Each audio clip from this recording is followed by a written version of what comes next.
안녕하세요. 사연 읽어주는 남녀입니다. 오늘도 와주셔서 감사드리며 오늘의 사연 시작하겠습니다. 보통 남녀 사이에는 친구가 없다고 하죠. 하지만 저는 그 말을 믿지 않습니다. 저랑은 정말 오랜 시간 친하게 지낸 남자 사람 친구가 있습니다.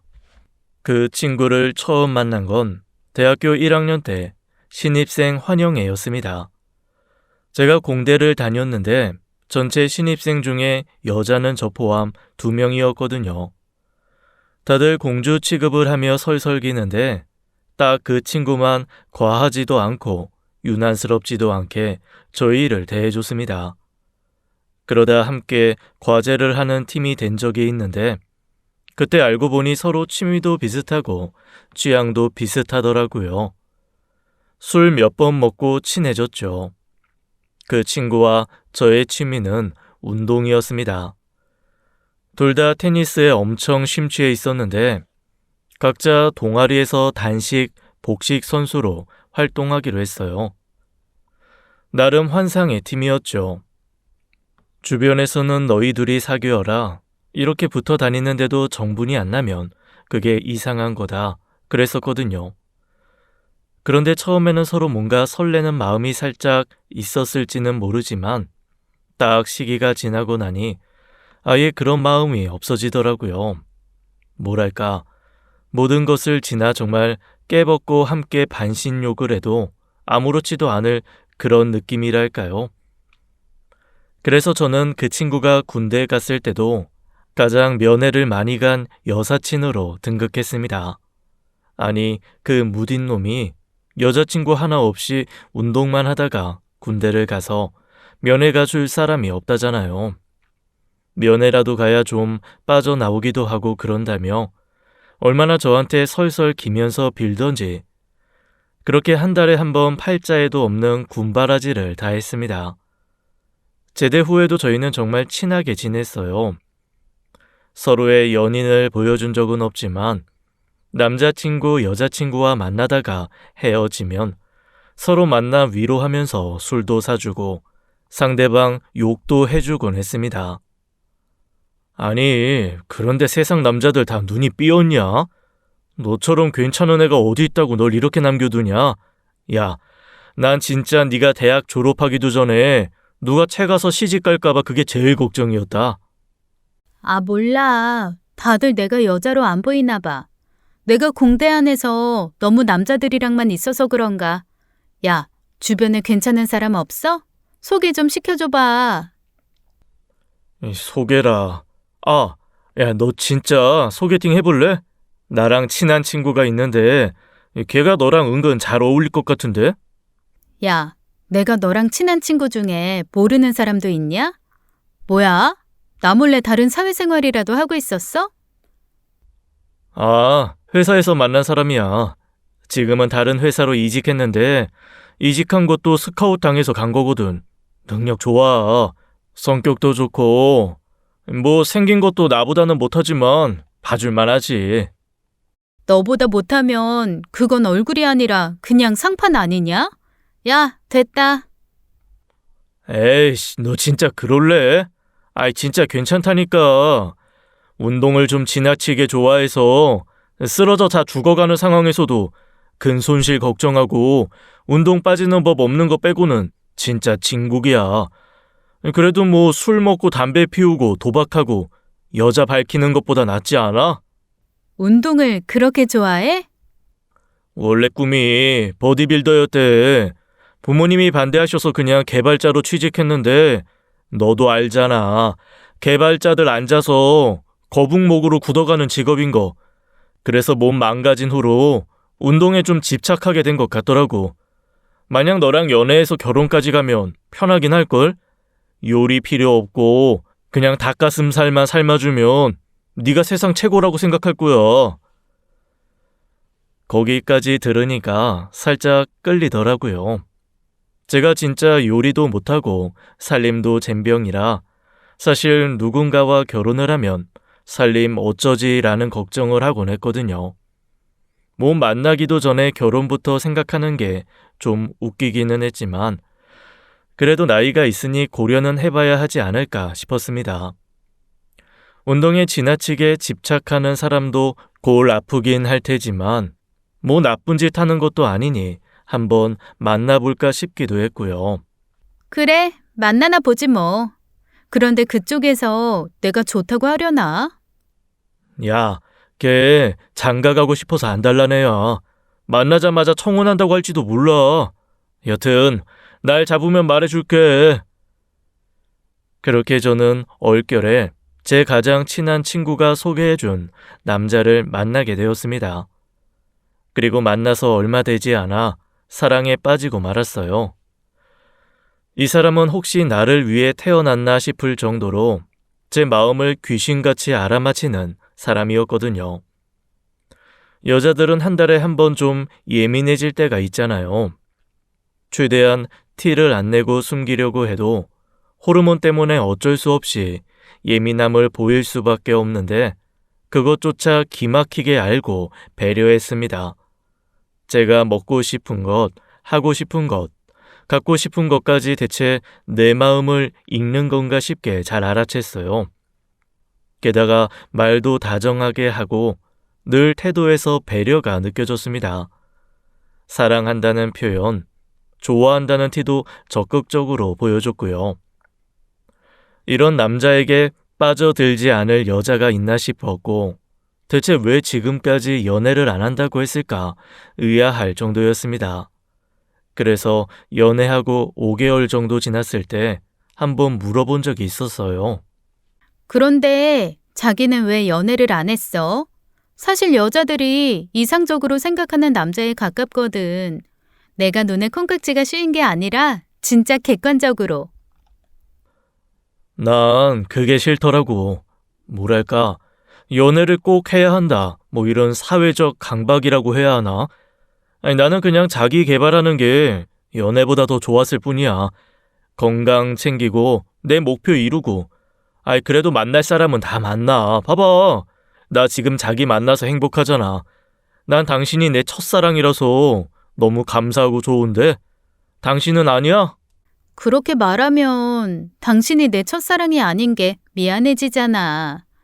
에이씨, 대학 때 쓰레기 같은 애들 만나서 시간 낭비하지 말고 나도 당신이 나타날 때까지 기다릴걸. 지금이라도 만났으면 된 거야. 이게 운명이지. 난 뭐든 숙제처럼 하는 게 싫어. 그냥 흘러가듯 자연스럽게 운명처럼. 그래서 사람들이 만나서 며칠 안에 손잡고 끌어안고 입 맞추고 잠자리 갖고 이런 식으로 순서 잡는 것도 사실 이해가 안 돼. 손 안 잡고도 사랑인 거 알 수 있고 같이 잠자리 안 해도 애틋하면 그게 사랑 아닐까? 듣고 보니 또 틀린 말은 아니더라고요.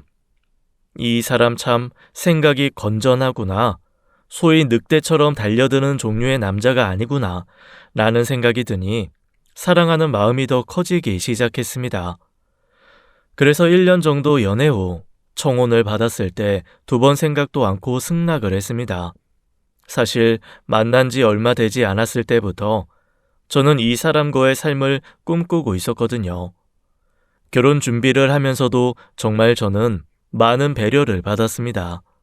뭐랄까, 10월드에 아예 입성을 막아버리는 느낌이랄까요? 둘이 잘 살면 된다는 전제하에 뭐든 제가 하고 싶은 대로 하게끔 해줬어요. 그러면서도 네가 알아서 해가 아니라 제 의견에 적극적으로 동조하고 같이 고민하며 참여는 해줬습니다. 방관이 아닌 챙김을 받는다는 느낌이 너무 좋고 행복하더라고요. 그렇게 저는 스트레스 전혀 없는 결혼 준비를 했습니다. 아, 시부모님도 정말 이런 분들이 또 있을까 싶은 분들이었어요. 아니 글쎄 저를 처음 만난 자리에서 궁금한 게 분명 있으셨을 텐데도 하나도 묻지 않으시더라고요. 그저 너희 둘이 잘 살면 된다고, 너희가 서로 좋아 행복하면 된다고만 하시는데 너무 감사했습니다. 사실 제가 결혼 준비를 할 즈음 제 고등학교 동창 하나가 이혼을 했거든요. 3년간의 결혼 생활을 소송과 싸움으로 버무려서 마무리를 했는데 이유는 시집살이였습니다. 남편이 하나도 막아주지 않고 시어머니가 사사건건 괴롭히고 시아버지는 알코올 중독, 시동생은 백수 건달이었대요. 남편도 별 볼 일 없는데 바람까지 피워서 이혼하자 했더니 글쎄 오히려 제 친구 쪽 과실이라고 우겼다 하더라고요. 결국 재산 분배에서부터 1살짜리 아들 양육권 싸움, 그리고 시시비비를 가리느라 2년을 싸우고 간신히 이혼했다 했습니다. 그 친구 입장에서는 제가 결혼을 앞두고 있으니 아마 자기 경험을 알려주고 싶었나 봐요. 시댁에 대한 욕을 엄청 하고 겁도 무지하게 주더라고요. 그래서 솔직히 긴장을 좀 했었는데 아이고 웬걸요. 저는 부모님께 죄송하게도 저희 부모님보다 시부모님과 훨씬 잘 맞는다는 생각이 들 정도였습니다. 단 하나 시누이가 조금 걸릴 뿐이었죠. 남편과 5살 터울의 시누이는 전형적인 막내딸 스타일이었습니다. 여중 여고를 나왔는데 그 안에서도 인기가 좋았다고 하더라고요. 만나보니 왜 그런지 이유도 알 것 같기는 했습니다. 키도 훨씬 하고 뭐랄까 약간 고양이상이라고 할까요? 좀 싸늘해 보이지만 마르고 예쁜 딱 요즘 애들 스타일의 아가씨였습니다. 버릇도 없고 제멋대로인데다가 말도 가려서 할 줄 모르는 것도 전형적인 요즘 애들 스타일이었어요. 그리고 저한테도 그 성질 그대로 툭툭 내뱉더라고요. 글쎄 저 처음 보고 아가씨가 뭐라고 한 줄 아세요? 뭐예요, 얼굴? 완전 굳었네. 제물로 바쳐지는 공녀인 줄. 얘, 너 말버릇 좀? 아휴, 미안해. 요즘 애들 외계인이야. 나도 내 딸이지만 말 안 통하고 속 터지는 거 하루 이틀 아니니까 이해해. 그냥 한 귀로 듣고 한 귀로 흘려. 엄마, 우리 좀 솔직해집시다. 저 표정 봐. 시댁이라는 무덤에 저벅저벅 걸어 들어오는 얼굴이잖아. 내가 이래서 시집을 안 가. 시부모 아무리 좋아도 시댁은 시댁이거든. 아, 우리 오빠 엄청 좋아한다면서요? 남자가 여자를 더 좋아해야 행복하게 오래 산다던데. 우리 오빠가 좀 더 좋아하게 한번 노력해봐요. 야, 너 쓸데없는 소리해서 네 새언니 기분 상하게 할 거면 가 그냥. 왜 이래? 가족 될 사람이면 이런 소리 저런 소리 다 솔직하게 나눠야 하는 거 아니야? 내가 그리고 뭐 오빠 욕했어? 아니면 엄마 아빠 뒷담을 했어? 그냥 일반론을 말한 거잖아. 시부모가 아무리 좋아도 시댁은 시댁이다. 남자가 여자를 더 좋아해야 오래 산다. 이거 다 남들이 하는 말 아니야? 뭐 그 말만 들어서는 틀린 말은 아니었죠. 하지만 하는 자리가 문제였던 거 아니겠어요. 이대로 뒀다가는 남편이건 시아버지건 한 대 치겠더라고요. 그래서 제가 나섰습니다. 오빠도 저 많이 좋아해요. 티내기 싫었나 보네요. 동생 이해심이 짧아서 굳이 이해시키려고 안 한 것 같은데 저희가 알아서 잘 살 테니까 너무 걱정 말아요. 뭐라고요? 이해심이 짧아? 허, 이 언니 선 넘네. 선은 먼저 넘으셨고요. 더 이상 선 넘으시면 저도 안 참을 거니 그냥 잊지 마시죠. 제가 냉정하게 딱 끊어버렸더니 결국 시누이도 뚱한 채 한마디도 하지 않더라고요. 이후에도 몇 번 비슷하게 제 속을 긁었지만 저 역시 비슷하게 응대하며 저희는 서로 대면대면한 사이가 되었습니다. 남편은 제게 굳이 시누이와 잘 지낼 필요 없다며 화해시킬 생각도 없더라고요. 그 성질머리랑 잘 지내봐야 또 당신 속만 뒤집어. 그냥 이렇게 된 거 아예 거리둬. 저는 또 남편이 그렇게 말해주는 게 제 편을 들어주는 것만 같아서 고맙고 좋았습니다. 어쨌거나 자기 동생보다 제가 우선인 거니까요. 솔직히 시누이가 선을 넘고 마음에 안 들게 해도 제가 신경 쓰지 않을 수 있었던 것은 남편 때문이었어요. 제가 시누이랑 사는 것도 아니고 남편이랑 사는 건데 시누이보다는 남편이 더 중요하잖아요. 연애할 때만큼 다정하다면 난 부러울 것이 없다고 생각했죠. 그런데 제가 하나 생각하지 못한 것이 있었습니다. 바로 사람은 변한다는 거였어요. 슬프게도 남편이 그랬습니다. 처음 한 달은 괜찮았어요. 딱 하나, 남들은 신혼 때 밤낮 가리지 않고 스킨십을 하고 싶어 달려든다는데 그건 없었어요. 워낙 연애할 때부터도 감정에 휩쓸려서 정신 못 차리는 거 싫다고 하기도 했고 욕구가 많은 사람은 아니라는 걸 알긴 했습니다. 그래도 결혼하면 공인된 사이이니 좀 적극적이게 되지 않을까 했는데 그건 아니더라고요. 친구들한테도 말 못하고 혼자 속만 끙끙 앓았죠. 한두 번이야 제가 먼저 다가가고 앵겨붙고 할 수 있지만 그것도 한두 번이지 시간이 지나니까 좀 구차스러웠습니다.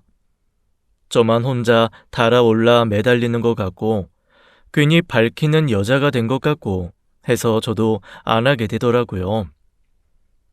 그런데 제가 그렇게 눈치 보는 걸 모를 사람이 아니거든요. 눈치도 빠르고 감정에 동조하는 것도 잘하는 사람이라 반했고 그래서 결혼했는데 완전 달라졌으니 그게 속상할 뿐이었습니다. 결국 3달 정도 지난 후부터는 거의 10년쯤 산 부부처럼, 아니 기숙사 동거인처럼 살게 되었죠. 이건 아니다 싶었습니다. 저는 아이도 갖고 싶고 좀 더 남편에게 여자로서 사랑도 받고 싶었거든요. 이런 것도 편하게 얘기 못하면 그게 부부냐 싶어 남편과 대화를 시도했습니다. 여보, 혹시 내가 싫어? 그건 또 무슨 소리야? 내가 당신이 왜 싫어? 싫으면 어떻게 같이 살아? 아니, 당신이 남이랑 비교하는 거 싫어해서 말은 안 하고 있었는데 다른 남자들은 신혼 때 앞뒤 안 가리고 시도 때도 없다고 하더만. 아, 또 그 소리야? 난 그것도 진짜 좀 이해가 안 돼. 그랬던 부부들 10년만 살아봐. 그때부터는 다 남보다 못한 사이로 산다잖아. 난 우리가 그런 남남 같은 부부가 되는 것보다 그냥 이 상태로 서로 설레며 길게 오래 갔으면 좋겠어. 잠자리 절대 총량의 법칙이 있다더라. 부부가 살면서 총 100번의 잠자리를 갖는다면 다들 신혼 때 90번 다 쓰고 나머지 10번을 50년 동안 나눠 쓴대. 난 그거 싫어. 당신은 내가 당신을 욕정의 대상으로 보고 막 덤벼들었으면 좋겠어? 난 당신이 귀한 꽃이라 정말 진심으로 품고 안고 사랑해주고 싶을 때 진심을 다해 안고 싶어. 그러면서 남편은 저를 꼭 끌어안아줬습니다.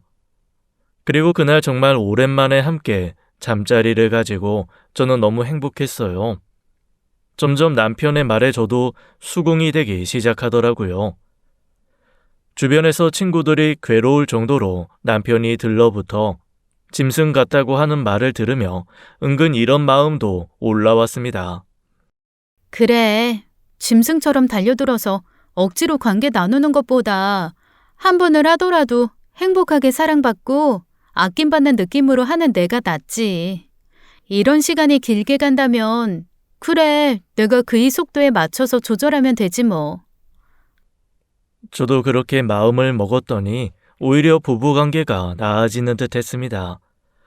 제가 더 이상 조르거나 투덜거리지 않았더니 남편도 마음 편해진 듯 했고요. 다만 한 가지 해결되지 않는 불만이 있기는 했습니다. 바로 남편이 자주 집을 비운다는 거였어요.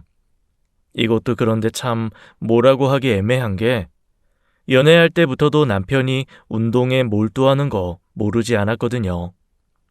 저랑 여행을 가서도 아침에 2시간은 꼭 나가서 뛰고 들어오는 사람이었으니까요. 오랜 시간 습관으로 만들어 온 운동 습관을 결혼했다고 바꾸라 하기도 좀 그렇잖아요. 하지만 말 않고 넘어가자니 제가 너무 외로웠습니다.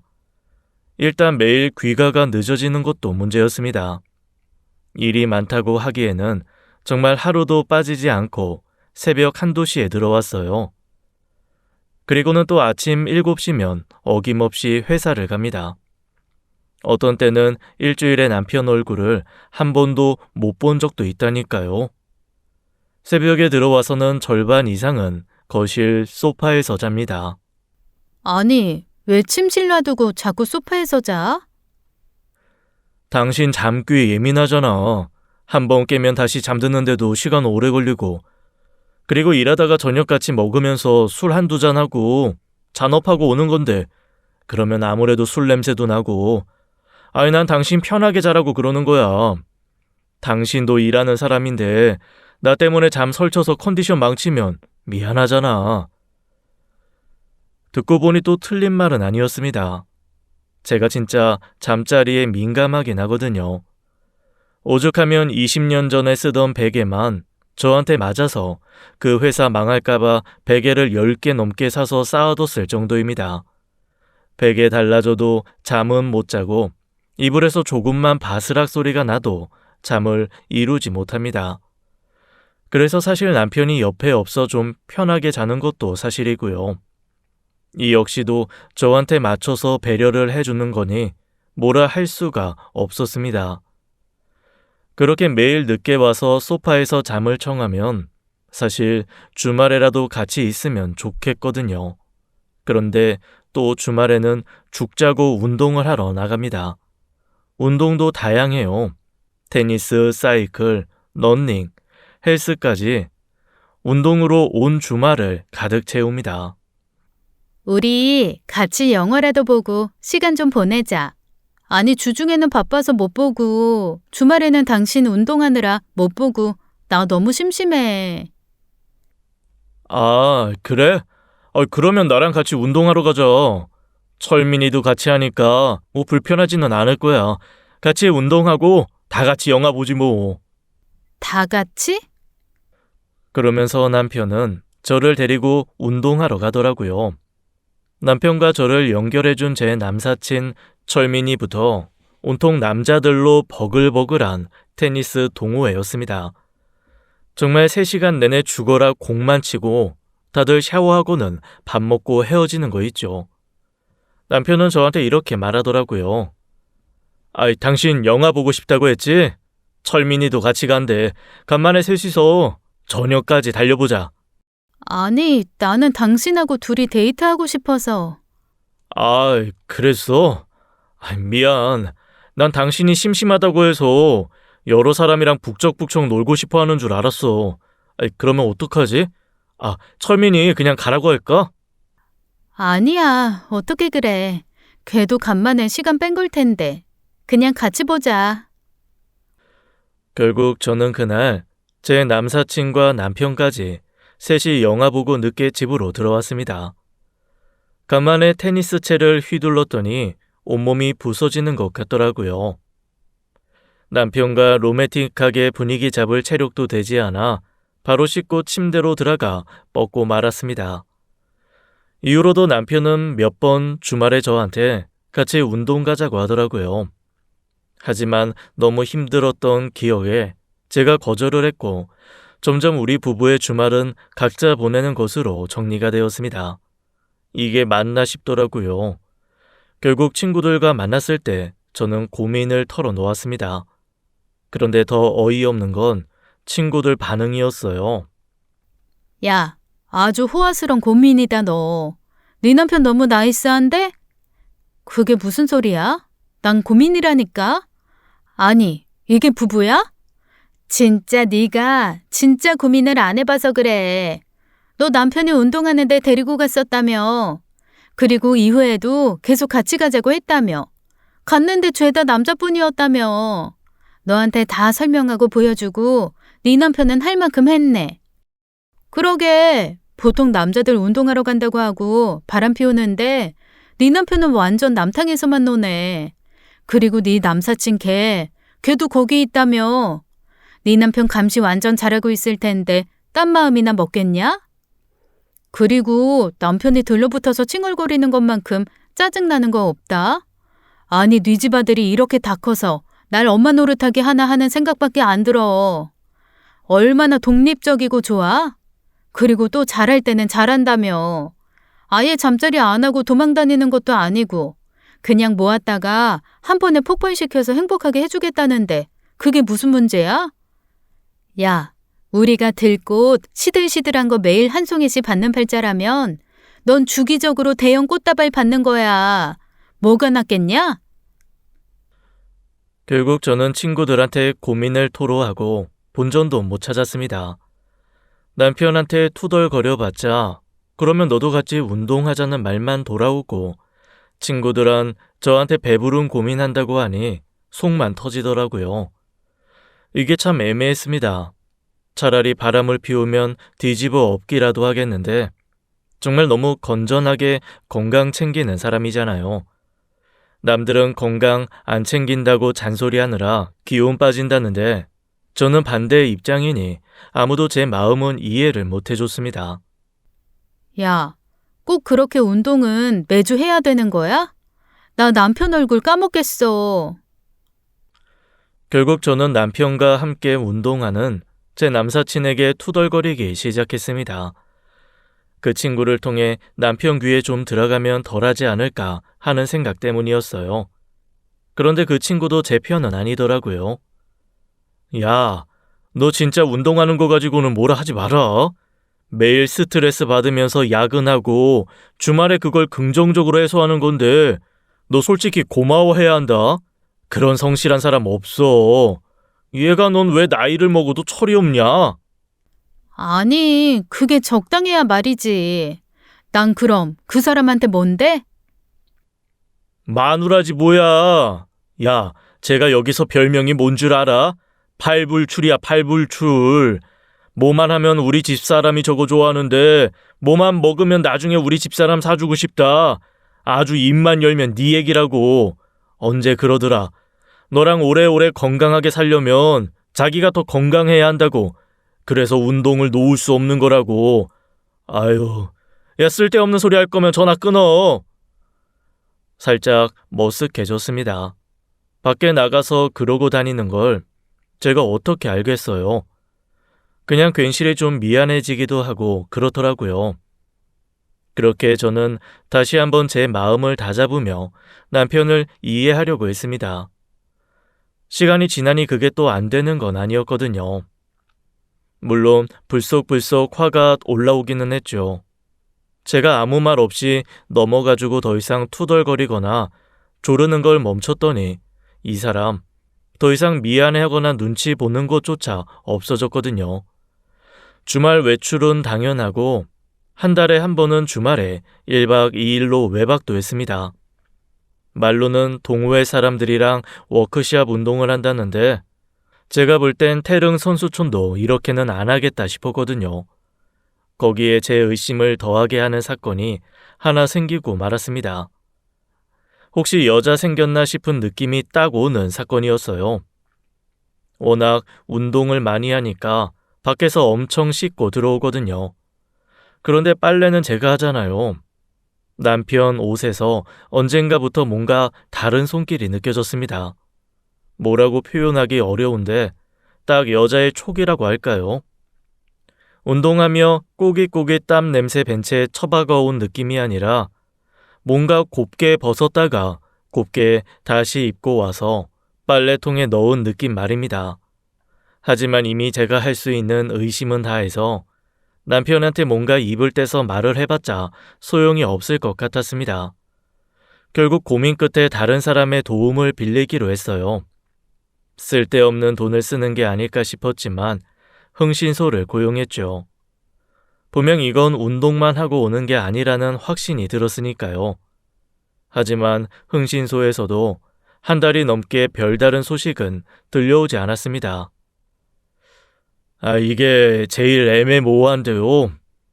남편분한테 여자 있는 거 확실해요? 제가 그걸 알고 싶어서 의뢰 드린 거잖아요. 저한테 물어보시면 어떡해요.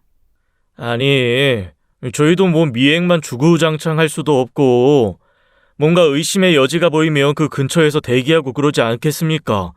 그런데 아무런 정보가 없으니 저희도 좀 난감해요. 지난 몇 주 동안 남편분 미행을 했거든요. 그런데 진짜 운동만 아주 죽어라 하시더라고요.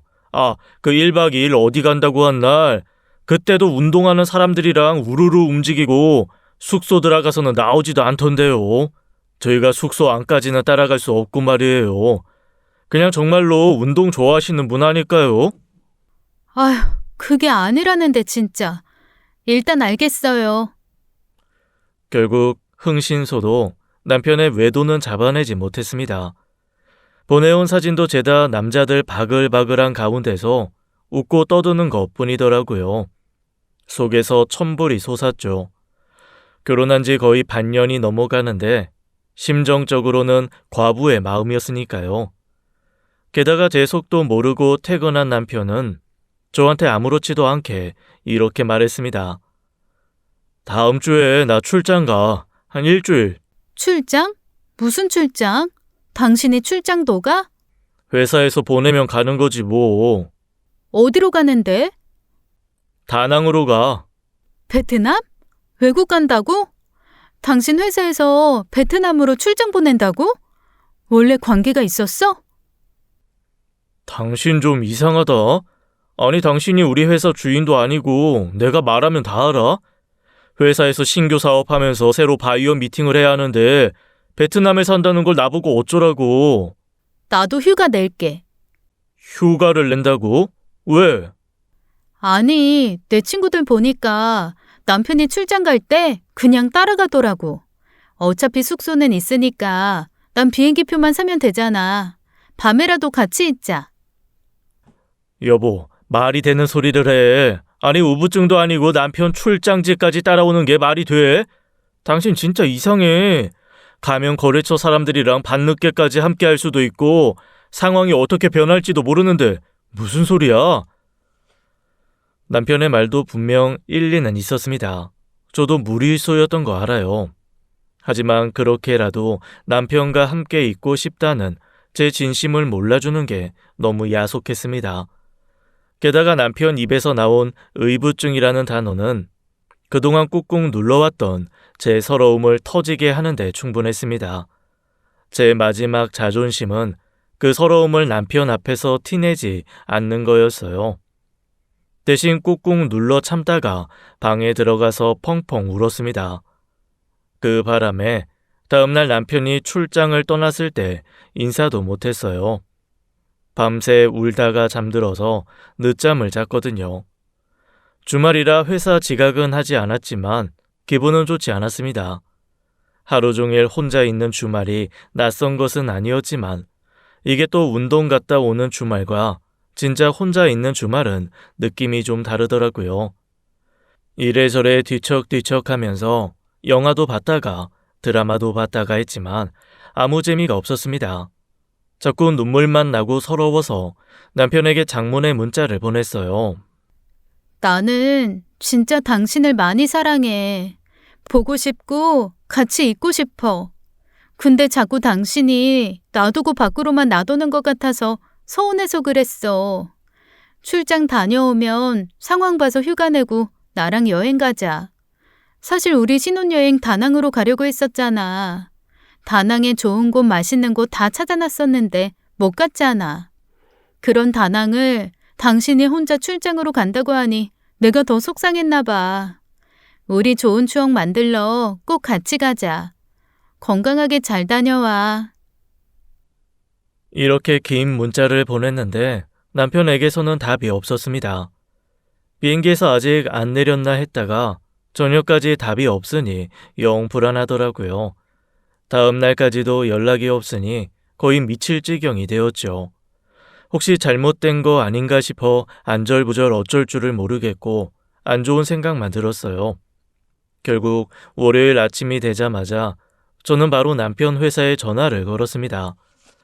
출장 숙소는 회사에서 잡아줬을 테니 호텔 전화번호라도 알아내서 통화를 해볼 참이었거든요. 그런데 회사에 전화했던 저는 정말 충격적인 소식을 듣고 말았습니다. 아니, 출장이 아니더라고요. 제가 남편을 찾으면서 숙소를 물어보니 직원이 의아하다는 듯 그러더라고요. 그게 개인적으로 잡으신 숙소를 저희가 잘 알지는 못하죠. 출장인데 숙소를 개인으로 잡았어요? 네? 출장이요? 아닌데. 휴가 내셨는데. 난감한 직원의 말에 순간 싸한 기분이 몰려왔습니다. 얼른 얼버무리며 전화를 끊었죠. 제가 제 남동생이랑 잠시 헷갈렸어요. 네네, 맞아요. 휴가 냈어요. 죄송합니다. 저는 그렇게 정신 놓은 여자인 척을 하고 전화를 끊고 한참을 그냥 앉아 있었습니다. 그리고 남편에게 전화를 하기 시작했어요. 약간 미친 사람처럼 받을 때까지 하겠다는 마음으로 전화하고 안 받으면 또 하고 또 하고 정말 100번 가까이 한 것 같아요. 결국 전화기 붙들고 씨름한 지 수십 분이 지난 후 짜증난 목소리로 남편이 전화를 받았습니다. 왜 이렇게 전화를 해? 무슨 일 있어? 큰일이 있지. 큰일? 무슨 큰일? 내 남편이 나한테 출장이라고 뻥치고 휴가 냈다는 거? 문자에 답도 없고 전화도 없고 대체 누구랑 휴가를 즐기고 계실까? 진짜 당신 바람이라도 난 거야? 다낭이 아니라 어디 지방 모텔에 처박혀서 그년이랑 놀아나는 거 아니냐고. 지금 무슨 소리를 하는 거야? 발뺌하지 마. 회사에 전화해봤어. 출장 보낸 적 없다더라. 휴가 냈다고 하던데? 5일이나 휴가 내고 주말까지 하면 9일인데 그 긴 시간을 누구랑 있으려고 휴가를 냈어? 제가 계속 추궁을 하자 남편이 푹 한숨을 쉬었습니다. 그리고 진짜 어이없는 말을 하더라고요. 그래. 미안하다. 나 휴가 냈어. 그리고 여기 다낭 맞아. 그냥 회사 일도 너무 힘들고 나 요즘 슬럼프도 와서 너무 스트레스 심했어. 그래서 혼자 여행 왔어. 뭐? 그건 더 어이없지. 혼자 여행을 갔다고? 당신한테 나는 뭐야? 대체 당신한테 내가 아내이기는 해? 혼자 여행을 가? 우리 아직 결혼한 지 1년도 안 됐는데 당신이 나랑 같이 하는 게 하나라도 있어? 그것도 나한테는 스트레스야. 난 내 나름대로 최선을 다했는데 당신한테 나는 그저 다 부족하고 모자란 사람이잖아. 나보고 어쩌라는 거야? 내가 뭘 더 어떻게 해야 하는데? 어디 호스트바 남자들처럼 당신한테 계속 충성하고 스킨십하고 그러기를 원해? 내가 속도 맞춰서 천천히 오래 가자고 했는데 당신 계속 나 닥달하고 조르기만 하잖아. 나도 힘들어. 회사는 회사대로 쪼아대고 내가 말을 안 해서 그렇지 부모님의 여동생까지 은근 스트레스 얼마나 주는 줄 알아? 당신은 시댁 스트레스 안 받으니까 그냥 그러려니 하지만 내가 가운데서 맞고 알아서 처리하고 그런다는 생각은 안 해봤어? 아니, 그러니까 그런 걸 왜 나한테 말을 안 하냐고. 내가 언제 보호해달라고 했어? 같이 겪고 같이 이겨나가는 게 부부 아니야? 이것 봐. 당신은 기본적으로 감사한 걸 모르는 사람인가 봐. 그냥 받는 게 너무 당연하고 뭐든지 자연스레 생기는 것 같고 그렇지? 내가 노력하고 애쓰는 건 보이지도 않고 지금도 그저 당신 감정이 우선이잖아. 그러니까 내가 집이라고 편하겠어? 집에나 들어오고 말해. 집도 안 들어오면서 무슨 집이 편하다 안 편하다 타령이야? 그 잠깐을 들어가도 안 편하다고. 그래서 당신이랑 있고 싶지 않다고. 남편은 버럭 소리를 지르며 확 전화를 끊어버렸습니다. 진짜 어이가 없어서 아무 말도 안 나오더라고요. 내가 대체 이러려고 결혼을 한 건가 싶었습니다. 한편으로는 남편 말을 곱씹으며 계속 생각을 하고 또 했어요. 아무리 남편 입장에서 생각을 하려 해도 도저히 억울하고 서러워서 다른 생각이 들지 않았습니다. 똥 싼 놈이 성질 낸다고 이런 일인가 싶어 다시 전화를 했죠. 안 받으면 또 제가 백통할 것 같으니 전화는 받더라고요. 그래, 무슨 말인지 일단은 알겠는데 와서 얘기해. 오늘이라도 오는 비행기 표 있으면 끊어서 와. 휴가 기간 동안 둘이 앉아서 정말 터놓고 얘기 좀 해보자. 싫어. 뭐라고? 지금 당신 싫다고 했어? 싫다고 했어. 난 살면서 처음으로 날 위한 온전한 시간을 갖고 있어. 이 시간 포기 못해. 여행 다 마치고 돌아갈 거야. 나중에 얘기해. 그리고 이 전화 끊고 나 전화 끌 거야. 더 이상 방해하지 마. 남편은 그렇게 자의 말이 끝나기도 전에 전화를 종료해버렸습니다. 그리고 정말로 전화기를 꺼버렸어요. 너무 어이없고 당황스러워서 말도 안 나왔습니다. 기가 막혀서 공룡 마냥 허허하며 콧바람만 내뱉고 있는데 뜬금없이 언니한테 전화가 오더라고요. 제 친언니와 저는 뭐랄까 일반적인 자매 관계하고는 좀 다릅니다. 제가 공대 출신이라고 했잖아요. 저는 정말 앞뒤로 이해가 안 되면 납득이 안 되는 100% 이과 여자거든요. 그래서 남편의 행동도 이해가 안 되는 것일 수도 있죠. 뭐든 감정적으로 동의하기보다는 논리적으로 이해가 되어야 납득이 되니까요. 반면 저희 언니는 완전 감성적인 사람입니다. 왜 낙엽만 떨어져도 대성통곡을 하고 드라마 영화 보면서 울다 쓰러지는 종류의 사람 있죠. 저희 언니예요. 오죽하면 저희 엄마가 만날 한탄스럽게 저 둘을 반 갈라 섞었으면 딱 좋았을 거다 하실 정도입니다. 그러니 자매라도 친할 리가 없죠. 1살 터울이라 친구처럼 지낼 법도 한데 서로 대면대면하고 꼭 필요한 얘기 아니면 하지도 않습니다. 대신 언니가 저와 다르게 미적인 감각도 좀 있고 세심한 부분도 있어서 그런 부분은 좀 도움을 받곤 하거든요. 특히 결혼식 때는 엄니 없었으면 전 아무것도 못했을 겁니다. 드레스 고르고 부케 고르고 하다못해 답례품까지 언니가 골라줬으니까요.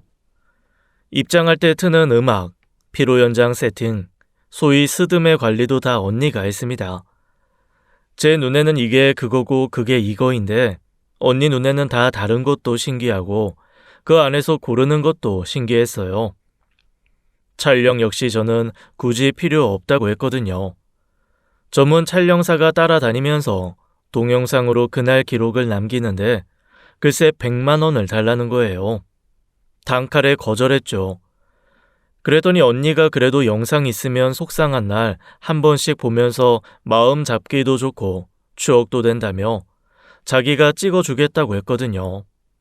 뭐 제 돈 드는 것도 아니고 언니가 꼭 하겠다고 하니 하라고 했죠.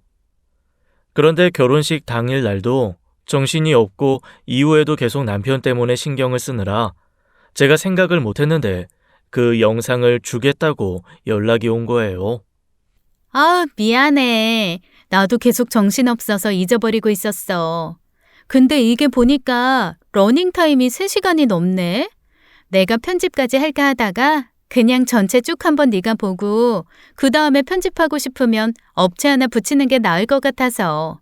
지금 갖다 줄게. 한번 봐봐. 그러면서 진짜 뜬금없이 결혼식 영상을 갖다 주었습니다. 파일이 담긴 USB만 넘겨주고 조카 학원 픽업 가야 한다고 차 한잔 하지 않고 돌아 나서더라고요. 사실 언니한테라도 좀 말하고 털어놓고 싶었지만 그것도 안 되고 가슴은 답답하고 어디에 풀어야 할지 몰랐습니다. 아휴, 진짜 할 것도 없는데 이거나 봐보자. 그래, 당일에 행복했던 시간을 보면 마음이 좀 나아질 거야. 정말 저는 행복한 우리의 시간을 보며 마음을 돌이킬 생각이었어요. 그렇게 아무 생각 없이 언니가 갖다 준 영상을 틀었고 울고 웃으며 영상을 보던 그때 온몸에 피가 다 빠져나가는 것 같았습니다.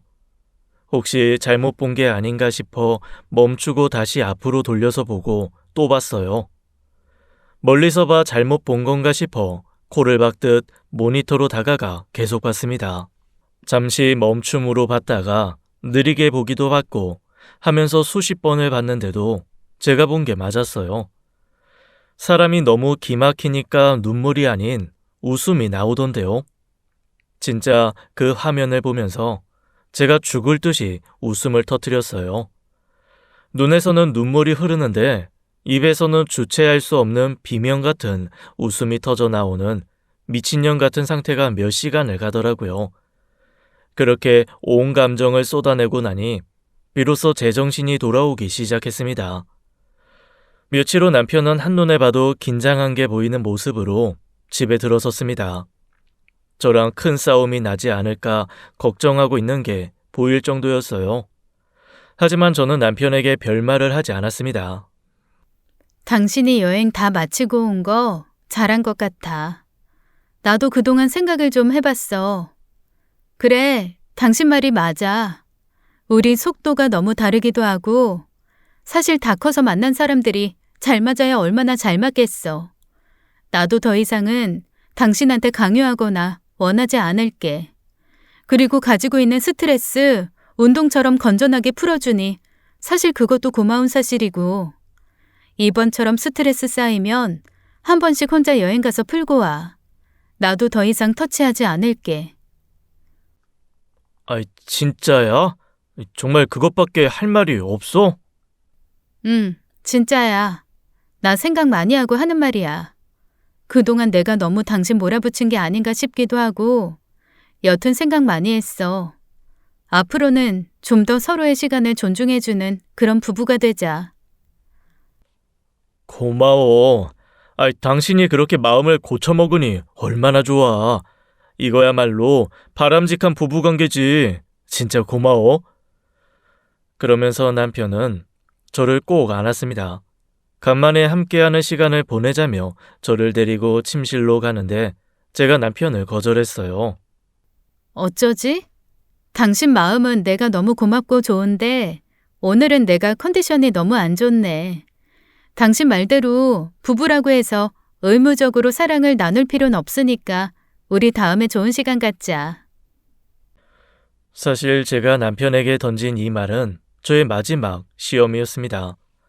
그래도 남자고 저를 사랑한다면 한 번 더 졸라보기라도 하지 않을까 싶었거든요. 그런데 제 짐작대로 남편은 제가 거절을 하자 오히려 좋아라며 알겠다고 딱 단념을 하더라고요. 뭐랄까 의무 방어전을 치르지 않아도 되는 홀가분함이 확 느껴졌달까요? 그러면서 정말 마음이 편해졌는지 글쎄 이러는 겁니다. 사실 나 이번 주말에도 운동하는 사람들이랑 같이 원정 경기 가기로 했거든. 여행 다녀오자마자 당장 내일이라 좀 미안해서 안 갈까도 했었는데 나 없으면 안 된다고 자꾸 다들 난리라서 내일 나 가도 될까? 그래, 갔다 와. 팀 경기인데 팀에 피해주면 안 되지. 고마워. 정말 고마워. 와, 진짜 당신 마음 제대로 먹었구나. 그러면서 남편은 아주 대놓고 신난 얼굴로 내일 갈 원정 경기 짐을 꾸리기 시작했습니다. 얼마나 신이 났는지 제가 옆에서 꽹가리를 치며 깨춤을 춰도 모를 정도더라고요. 저는 조용히 밖으로 나와 흥신소에 전화를 했습니다. 그리고 내일 남편의 뒤를 철저하게 밟아달라고 했어요. 남편과 함께 어떤 점을 유의해서 찍어야 하는지도 상세히 말해줬고요. 흥신소에서는 처음에는 제가 무슨 말을 하는지 못 알아듣더라고요. 하긴 그쪽도 상상도 못했겠죠. 제 남편의 외도 상대가 남자라는 거 말입니다. 게다가 그 남자, 저도 아는 사람이었습니다. 저의 오랜 남사친, 그놈이 제 남편의 외도 상대였어요. 제가 제 결혼식 비디오에서 발견한 건 이 둘의 미래 장면이었습니다. 저희 언니한테 진짜 말썽꾸러기 아들이 하나 있거든요. 언니가 저한테 신경 쓸 새도 없이 대면 살게 된 이유 중 하나가 조카 때문이기도 합니다. 전 사실 아이를 많이 좋아하진 않아요. 뭐든지 정확하게 결정이 나는 것이 좋은 입과 머리인 저한테 육아는 정말 변수의 연속인 무서운 세계이거든요. 그 중에서도 제 조카는 유별나고 번잡스러워서 어렸을 때부터 이상하게 정이 안 갔고요. 언니는 그게 서운했죠. 늘 저한테 조카 바보 이모들이 넘치는데 너는 왜 그러냐고 사랑이 부족하다고 투덜거렸으니까요. 하지만 빈 말로도 귀엽다는 말 안 나오고 진심으로 예쁘기보다는 귀찮고 좀 버겁고 그랬습니다. 그래서 사실 결혼식 날도 조카가 뛰어다니는 걸 보며 스트레스 받아서 아예 조카 쪽은 잘 보지도 않았거든요. 저한테 와서 이모 하며 관심을 끌려다가 실패한 조카가 아마 자기 엄마를 졸라 캠코더를 손에 넣었던 모양이에요. 그걸 가지고 얼마나 여기저기 쑤시며 다니며 휘둘렀겠어요. 뭔가 찍으려고 한 게 아니라 그냥 질질 끌고 다녔겠죠. 그런데 결정적인 장면이 바로 거기에 찍혀 있었습니다.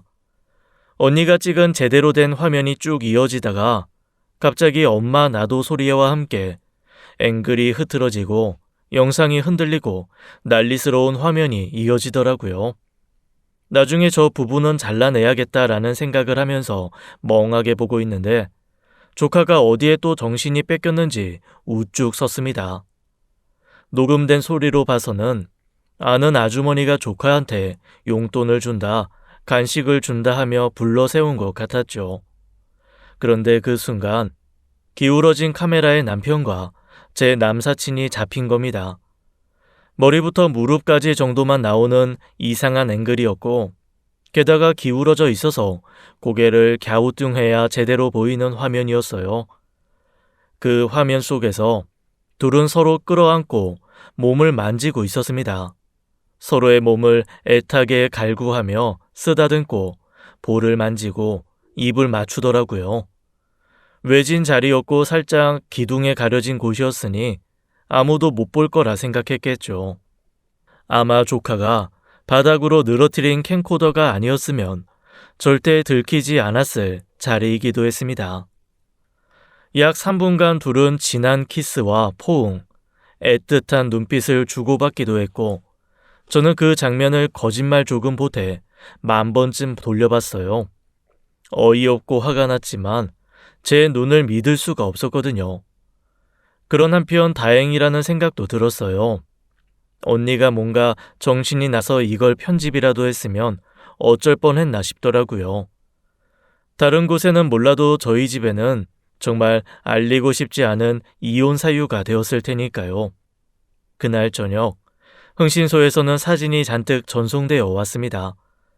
남편과 남사친이 함께 모텔로 들어가는 장면은 물론 건너편 건물에서 둘이 들어간 방 안을 찍은 사진도 있었어요. 문 밖에서 녹음한 소리도 있었습니다. 정말 제 눈을 씻고 귀를 뽑고 싶었지만 다 보고 들을 수밖에 없었죠. 저는 흥신소에서 온 자료를 잘 정리해서 남편이 늘 들고 출근하는 가방 위에 올려두었습니다. 그리고 제 짐을 쌀 수 있을 만큼 싸서 다른 곳으로 옮겼어요. 다음 날 저녁 집에 돌아온 남편에게서 정말 미친 듯이 전화가 오더라고요. 그 사람이 해외에 나갔을 때 제가 100통쯤 전화를 했잖아요. 저도 그만큼은 애를 태우고 싶어 한 6시간 정도 전화를 받지 않다가 받았습니다. 당연히 난리가 났죠. 남편의 첫 마디는 어이없는 발뺌이었습니다. 대체 무슨 오해를 이렇게 버라이어티하게 해. 야, 너도 얘 알잖아. 친구끼리 운동하고 찜찜하면 같이 들어가서 씻고 나올 수 있는 거 아니야? 우리 목욕탕 둘 다 싫어하는 거 알잖아. 남들 다 담그는 물에 몸 담그는 거 싫어하는 거. 그래서 수영장도 싫어하는 거 알면서 왜 이래? 그 사진만 봤구나. 당신 쓰는 컴퓨터 있지? 거기 바탕화면에 내가 3자 결혼식이라고 폴더 만들어서 넣어둔 영상이 하나 있는데 그거 보고 다시 연락하자. 저는 전화를 먼저 확 끊어버렸습니다. 남편에게는 다시 전화가 오지 않았어요. 제가 둘이 물고 빠는 영상을 컴퓨터에 복사해서 넣어뒀거든요. 빼도 박도 못하는 증거가 있으니 아차 싶었겠죠. 1시간쯤 기다려도 전화가 오지 않길래 저는 그대로 모든 자료를 들고 시댁으로 갔습니다. 마침 시누이까지 와서 우르르 저녁들을 먹고 있길래 말없이 그 자료들을 앞에 내놓았어요. 사실 제가 자료를 가지고 갈 때는 2가지 마음이었습니다. 시댁에서 사실을 몰라 놀라 자빠지면 그냥 조용히 합의 이혼하고 끝낼 생각이었어요. 하지만 시댁 반응에서 알고 있었다는 게 느껴지면 절대 얌전히 이혼하지는 않겠다는 생각이었죠. 어이없게도 시댁의 반응은 후자였습니다. 뭐랄까, 올 게 왔구나, 들켰구나, 이런 느낌이랄까요? 다들 알고 계셨네요. 그런데 이렇게 지금까지 절 감쪽같이 속이셨고요. 와, 이거 사기인 거 아시죠? 내가 그랬잖아. 결혼 함부로 하지 말라고. 눈 돌아서 낱말 안 듣고 한 사람이 누군데 지금? 그쪽은 입 좀 다물고. 혹시 다른 친척들도 아시나? 회사에서도 알고? 예, 그냥 좀 참고 살아. 안 그래도 제가 지 오빠한테 새언니 속이는 거 언제까지 할 거냐고 지랄지랄을 해서 걔도 힘들었어. 용돈 주고 달래고 하면서 얼마나 애썼는 줄 아니? 그리고 걔 성향이 어떻든 같이 살 수는 있는 거잖아. 우리가 너한테 손주를 낳아달라고 하니 자주 연락하자고 괴롭히기를 하니. 그냥 네가 내 아들하고 잘 살아만 주면 내가 무슨 노예예요? 여기 다 한통속이고 짜고서 저한테 사기친 거잖아요. 저 그냥 안 넘어가요. 저는 바로 시댁을 나와 변호사를 찾아갔습니다. 사회적인 시선이 무서워 저를 위장용으로 쓴 남편과 남사친은 물론 입 꾹 다물고 있던 시댁 사람들까지 도저히 용서할 수가 없었어요. 결국 저는 모두를 고소했습니다. 사기, 방임 등 걸 수 있는 건 다 걸었어요. 남편은 이렇게까지 해야 하냐며 저를 설득하려 했지만 전 분해서 용서할 마음이 없었거든요. 제 지난 시간이 너무 억울하고 그런 세월을 살게 한 제 자신에게 너무 미안했거든요. 특히 이 모든 것이 저와 정말 오랜 친구였던 남사친의 계획이었다는 걸 알고는 분해서 잠도 안 올 지경이었어요. 자기 연인은 지키고 싶고 그 연인이 집에서 장가를 가라 해서 괴로워하는 걸 보고 절 붙이기로 한 거였거든요. 저랑도 친구니 셋이 같이 봐도 어색함 없고 둘이만 있는다 해서 제가 뭐라 할 사람도 아니었으니까요. 저는 오히려 남편보다 그 친구가 더 밉더라고요. 분명 남편한테 이 사단에 대한 얘기를 들었을 텐데 미안하다 면목 없다 문자 한 통 없는 것이 괘씸했습니다. 그래서 모르는 척 동기들이 다 있는 단체 채팅방에서 와다다 그 아이에게 너무한 거 아니냐는 말을 쏟아냈어요. 개인 채팅인 줄 착각한 것처럼 말이죠. 뭐 난리가 났습니다. 사방에서 이게 무슨 소리냐, 진짜냐 확인하는 말에서부터 전화까지 와서 아주 호떡집에 불이 난 줄 알았어요. 그리고 그제야 그 남사친 놈에게서 연락이 오더라고요. 그런데 대뜸 뭐라 하는 줄 아세요? 이렇게 사람들 앞에서 다 알리는 거 옳지 않은 거래요, 글쎄. 그러면서 저한테 사과하라고 하더라고요. 그래서 뭐 사과했죠. 그래, 네 의지가 아닌데 사방에 알린 건 미안해. 그런데 따지고 보면 잘못은 네가 먼저 한 거 아니야? 하지만 난 너한테 사과 같은 거 요구 안 할 거야. 법대로 할 거거든. 아, 네 집 주소 몰라서 회사로 보냈다, 소장. 사실 그때까지도 저는 남편이 저한테 전화를 한 번은 해야 한다고 생각했습니다. 그런데 그 인간 아주 끝까지 치사하고 비겁한 인간이더라고요. 시댁에서 그 난리가 난 걸 알고도 설득하다가 제가 받아들이지 않았을 때도 모르쇠를 하는 거 아니겠어요? 아니, 그런데 이렇게 말하는 것도 웃기지만 서로 사랑하는 사이라면서요. 그러면 상대방이 원하지 않은 상황에서 온 사방에 불륜남으로 소문이 났을 때 어떻게 해야겠어요? 저는 적어도 그 상대를 위해서라도 나서야 한다고 생각했는데 남편은 그것조차 안 했습니다. 아, 너는 여기까지구나 라는 포기가 오히려 그 순간 훅 되더라고요. 그렇게 포기가 되고 나니까 오히려 제가 할 일이 훤하게 보였습니다. 그 친구 회사, 남편 회사, 시댁 이 세 군데로 고소장을 날렸어요.